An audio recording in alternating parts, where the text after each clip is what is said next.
بسم الله الرحمن الرحيم. تبارك الذي بيده الملك وهو على كل شيء قدير، الذي خلق الموت والحياة ليبلوكم أيكم أحسن عملا وهو العزيز الغفور، الذي خلق 7 سماوات طباقا ما ترى في خلق الرحمن من تفاوت فارجع البصر هل ترى من فطور ثم ارجع البصر كرتين ينقلب إليك البصر خاسئا وهو حسير، ولقد زينا السماء الدنيا بمصابيح وجعلناها رجوما للشياطين وأعتدنا لهم عذاب السعير، وللذين كفروا بربهم عذاب جهنم وبئس المصير، إذا ألقوا فيها سمعوا لها شهيقا وهي تفور। सबील Quran pro app completely free. अब कुरान पढ़ें, सुने, देखें, क्विज खेलें, कुरानी सफर को प्लान करें और ट्रैक करें। वीडियो सेक्शन में कुरानी 30 मिनट्स, हर पारी की तिलावत सिर्फ 30 मिनट में। अभी डाउनलोड करें सबील कुरान प्रो ऐप।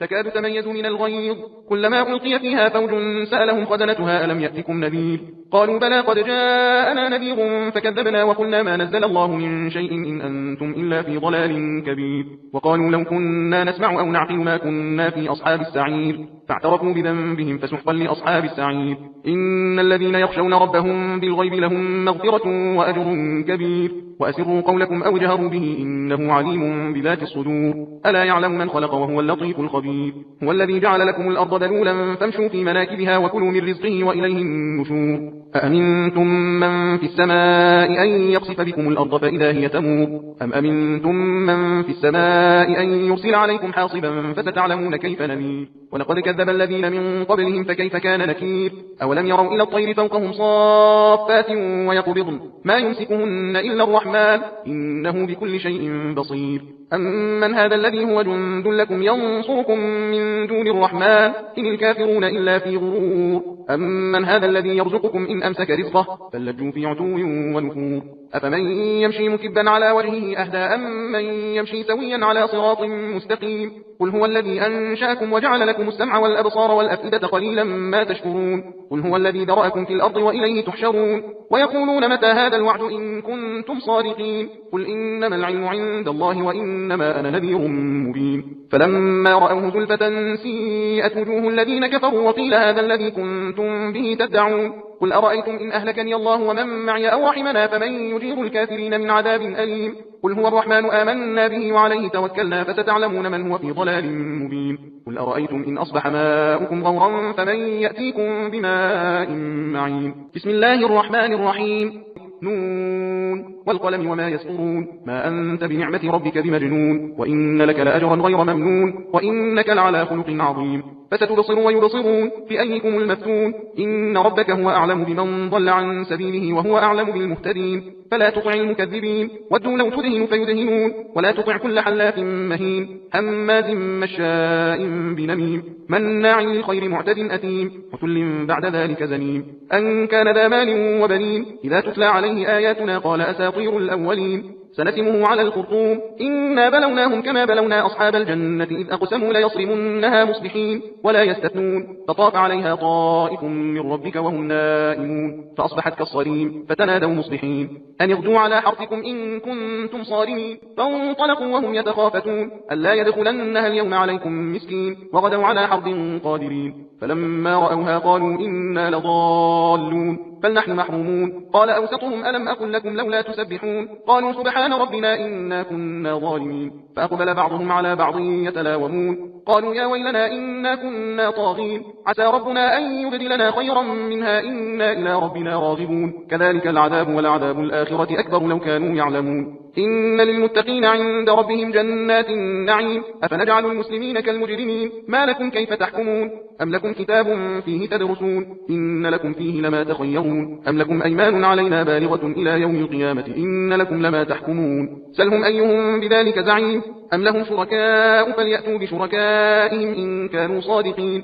يوم يكشف عن ساق ويدعون إلى السجود فلا يستطيعون، خاشعة أبصارهم ترهقهم ذلة وقد كانوا يدعون إلى السجود وهم سالمون، فذرني ومن يكذب بهذا الحديث سنستدرجهم من حيث لا يعلمون وأملي لهم إن كيدي متين، أم تسألهم أجرا فهم من مغرم مثقلون أم عندهم الغيب فهم يكتبون، فاصبر لحكم ربك ولا تكن كصاحب الحوت إذ نادى وهو مكظوم لولا أن تداركه نعمة من ربه لنبذ بالعراء وهو مذموم، فاجتباه ربه فجعله من الصالحين، وإن يكاد الذين كفروا ليزلقونك بأبصارهم لما سمعوا الذكر ويقولون إنه لمجنون وما هو إلا ذكر للعالمين. بسم الله الرحمن الرحيم. الحاقة ما الحاقة وما أدراك ما الحاقة كذبت ثمود وعاد بالقارعة فأما ثمود فأهلكوا بالطاغية وأما عاد فأهلكوا بريح صرصر عاتية سخرها عليهم 7 ليال و8 أيام حسوما فترى القوم فيها صرعى كأنهم أعجاز نخل خاوية فهل ترى لهم من باقية وجاء فرعون ومن قبله والمؤتفكات بالخاطئة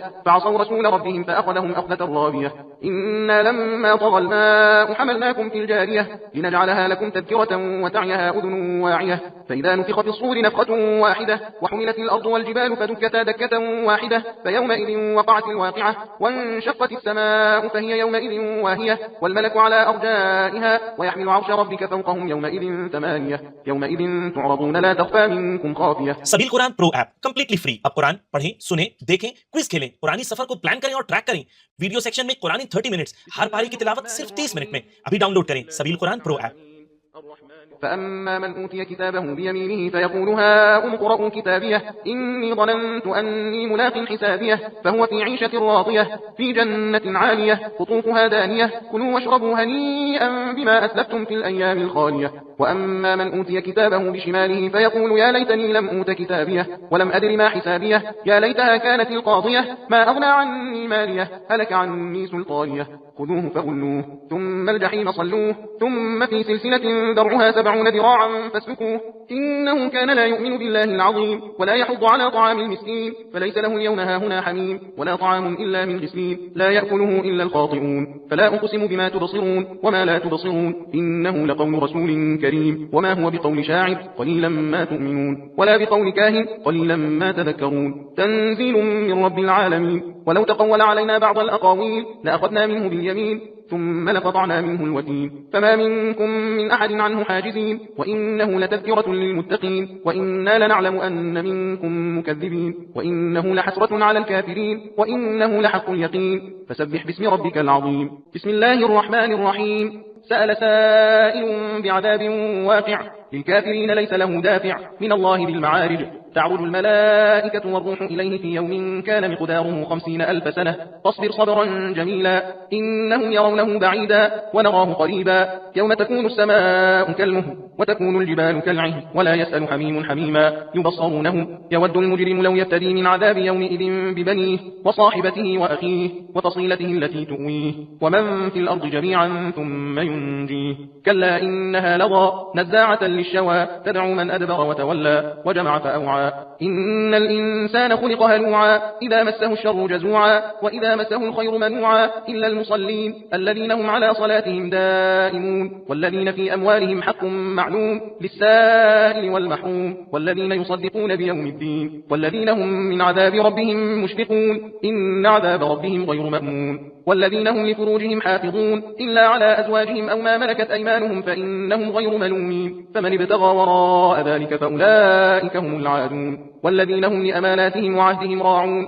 والذين هم بشهاداتهم قائمون والذين هم على صلاتهم يحافظون أولئك في جنات مكرمون فما للذين كفروا قبلك مهطعين عن اليمين وعن الشمال عزين أيطمع كل امرئ منهم أن يدخل جنة نعيم كلا إنا خلقناهم مما يعلمون فلا أقسم برب المشارق والمغارب إنا لقادرون على أن نبدل خيرا منهم وما نحن بمسبوقين فذرهم يخوضوا ويلعبوا حتى يلاقوا يومهم الذي يوعدون يوم يخرجون من الأجداث سراعا كأنهم إلى نصب يوفضون خاشعة أبصارهم ترهقهم ذلة ذلك اليوم الذي كانوا يوعدون بسم الله الرحمن الرحيم إنا أرسلنا نوحا إلى قومه أن أنذر قومك من قبل أن يأتيهم عذاب أليم قال يا قوم إني لكم نذير مبين أن اعبدوا الله واتقوه وأطيعون يغفر لكم من ذنوبكم ويؤخركم إلى أجل مسمى إن أجل الله إذا جاء لا يؤخر لو كنتم تعلمون قال رب إني دعوت قومي ليلا ونهارا فلم يزدهم دعائي إلا فرارا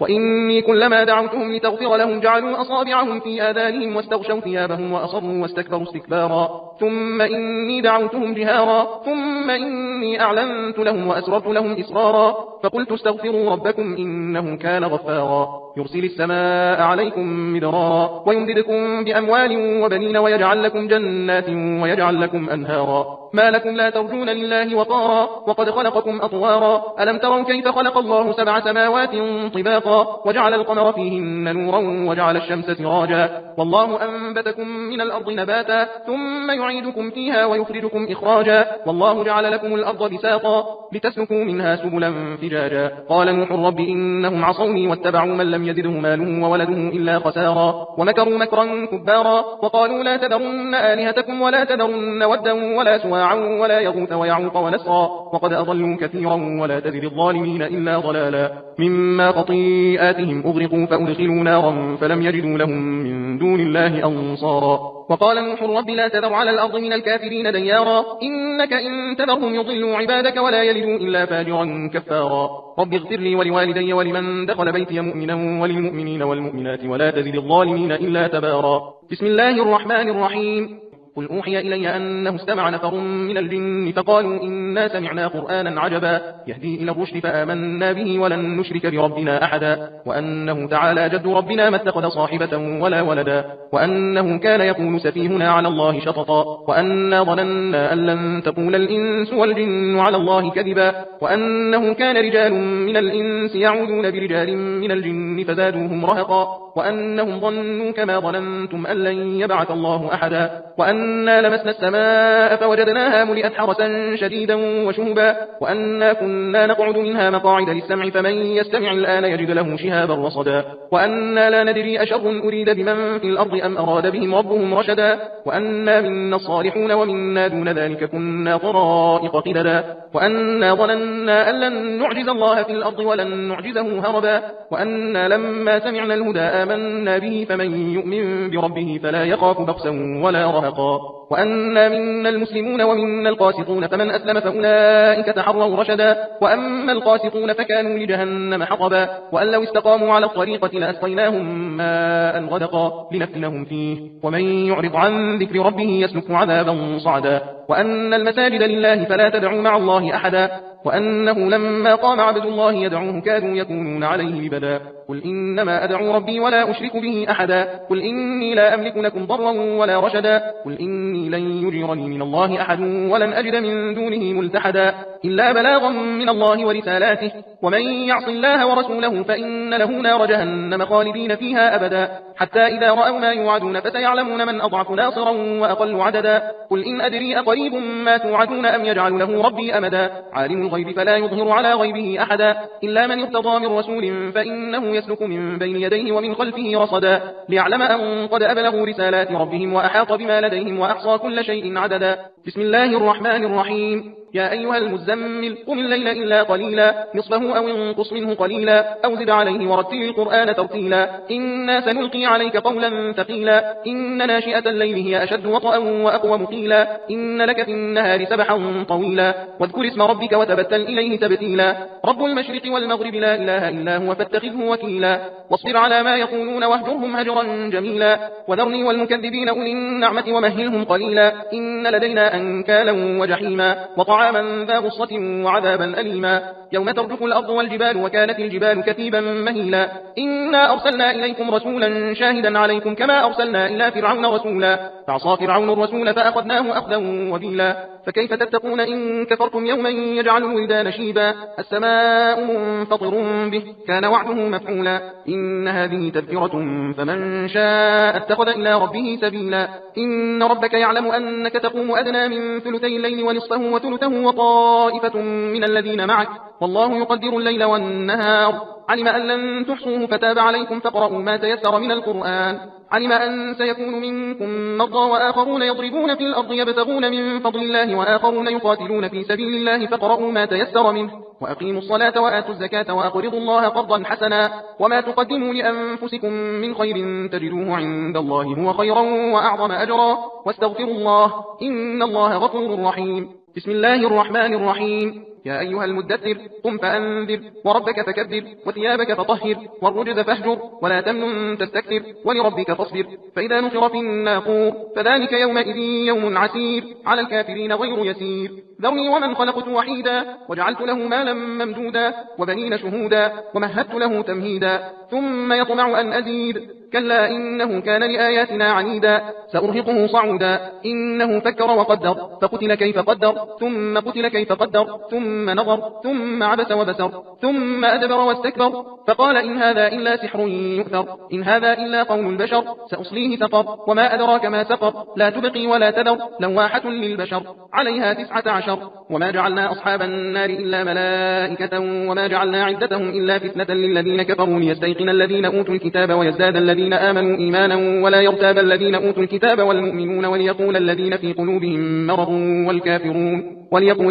قلوبهم مرض والكافرون ماذا أراد الله بهذا مثلا كذلك يضل الله من يشاء ويهدي من يشاء وما يعلم جنود ربك إلا هو وما هي إلا ذكرى للبشر كلا والقمر والليل إذ أدبر والصبح إذا أسفر إنها لإحدى الكبر نذيرا للبشر لمن شاء منكم أن يتقدم أو يتأخر كل نفس بما كسبت رهينة إلا أصحاب اليمين في جنات يتساءلون عن المجرمين ما سلككم في سقر قالوا لم نكن من المصلين ولم نكن نطعم المسكين وكنا نخوض مع الخائضين وكنا نكذب بيوم الدين حتى أتانا اليقين فما تنفعهم شفاعة الشافعين فما لهم عن التذكرة معرضين كأنهم حمر مستنفرة فروت من قسورة بل يريد كل امرئ منهم أن يؤتى صحفا منشرة كلا بل لا يخافون الآخرة كلا إنه تذكرة فمن شاء ذكره وما يذكرون إلا أن يشاء الله هو أهل التقوى وأهل المغفرة بسم الله الرحمن الرحيم لا أقسم بيوم القيامة ولا أقسم بالنفس اللوامة أيحسب الإنسان أن لن نجمع عظامه فلا قادرين على أن نسوي بنانه بل يريد الإنسان ليفجر أمامه يسأل أيان يوم القيامة فإذا برق البصر وخسف القمر وجمع الشمس والقمر يقول الإنسان يومئذ أين المفر كلا لا وزر إلى ربك يومئذ المستقر ينبأ الإنسان يومئذ بما قدم وأخر فللإنسان على نفسه بصيرة ولو ألقى معاذيره لا تحرك به لسانك لتعجل به إن علينا جمعه وقرآنه فإذا قرأناه فاتبع قرآنه ثم إن علينا بيانه كلا بل تحبون العاجلة وتذرون الآخرة وجوه يومئذ ناظرة إلى ربها ناظرة ووجوه يومئذ باسرة تظن أن يفعل بها فاقرة كلا إذا بلغت التراقي وقيل من راق وظن أنه الفراق والتفت الساق بالساق إلى ربك يومئذ المساق فلا صدق ولا صلى ولكن كذب وتولى ثم ذهب إلى أهله يتمطى أولى لك فأولى ثم أولى لك فأولى أيحسب الإنسان أن يترك سدى ألم يكن نطفة من مني يمنى ثم كان علقة فخلق فسوى فجعل منه الزوجين الذكر والأنثى أليس ذلك بقادر على أن يحيي الموتى بسم الله الرحمن الرحيم هل أتى على الإنسان حين من الدهر لم يكن شيئا مذكورا إنا خلقنا الإنسان من نطفة أمشاج نبتليه فجعلناه سميعا بصيرا إنا هديناه السبيل إما شاكرا وإما كفورا إنا أعتدنا للكافرين سلاسل وأغلالا وسعيرا إن الأبرار يشربون من كأس كان مزاجها كافورا عينا يشرب بها عباد الله يفجرونها تفجيرا يوفون بالنذر ويخافون يوما كان شره مستطيرا ويطعمون الطعام على حبه مسكينا ويتيما وأسيرا إنما نطعمكم لوجه الله لا نريد منكم جزاء ولا شكورا إنا نخاف من ربنا يوما عبوسا قمطريرا فوقاهم الله شر ذلك اليوم ولقاهم نضرة وسرورا وجزاهم بما صبروا جنة وحريرا متكئين فيها على الأرائك لا يرون فيها شمسا ولا زمهريرا ودانية عليهم ظلالها وذللت قطوفها تذليلا ويطاف عليهم بآنية من فضة وأكواب كانت قوارير من فضة قدروها تقديرا ويسقون فيها كأسا كان مزاجها زنجبيلا عينا فيها تسمى سلسبيلا ويطوف عليهم ولدان مخلدون إذا رأيتهم حسبتهم لؤلؤا منثورا وإذا رأيت ثم رأيت نعيما وملكا كبيرا عاليهم ثياب سندس خضر واستبرق وحلوا أساور من فضة وسقاهم ربهم شرابا طهورا إن هذا كان كان لكم جزاء وكان سعيكم مشكورا إنا نحن نزلنا عليك القرآن تنزيلا فاصبر لحكم ربك ولا تطع منهم آثما أو كفورا واذكر اسم ربك بكرة وأصيلا ومن الليل فاسجد له وسبحه ليلا طويلا إن هؤلاء يحبون العاجلة ويذرون وراءهم يوما ثقيلا نحن خلقناهم وشددنا أسرهم وإذا شئنا بدلنا أمثالهم تبديلا إن هذه تذكرة فمن شاء اتخذ إلى ربه سبيلا وما تشاءون إلا أن يشاء الله إن الله كان عليما حكيما يدخل من يشاء في رحمته والظالمين أعد لهم عذابا أليما بسم الله الرحمن الرحيم والمرسلات عرفا فالعاصفات عصفا والناشرات نشرا فالفارقات فرقا فالملقيات ذكرا عذرا أو نذرا إنما توعدون لواقع فإذا النجوم طمست وإذا السماء فرجت وإذا الجبال نسفت وإذا الرسل أقتت لأي يوم أجلت ليوم الفصل وما أدراك ما يوم الفصل ويل يومئذ للمكذبين ألم نهلك الأولين ثم نتبعهم الآخرين كذلك نفعل بالمجرمين ويل يومئذ للمكذبين ألم نخلقكم من ماء مهين فجعلناه في قرار مكين إلى قدر معلوم فقدرنا فنعم القادرون ويل يومئذ للمكذبين ألم نجعل الأرض كفاتا أحياء وأمواتا وجعلنا فيها رواسي شامخات وأسقيناكم ماء فراتا ويل يومئذ للمكذبين انطلقوا إلى ما كنتم به تكذبون انطلقوا إلى ظل ذي 3 شعب لا ظليل ولا يغني من اللهب إنها ترمي بشرر كالقصر كأنه جمالة صفر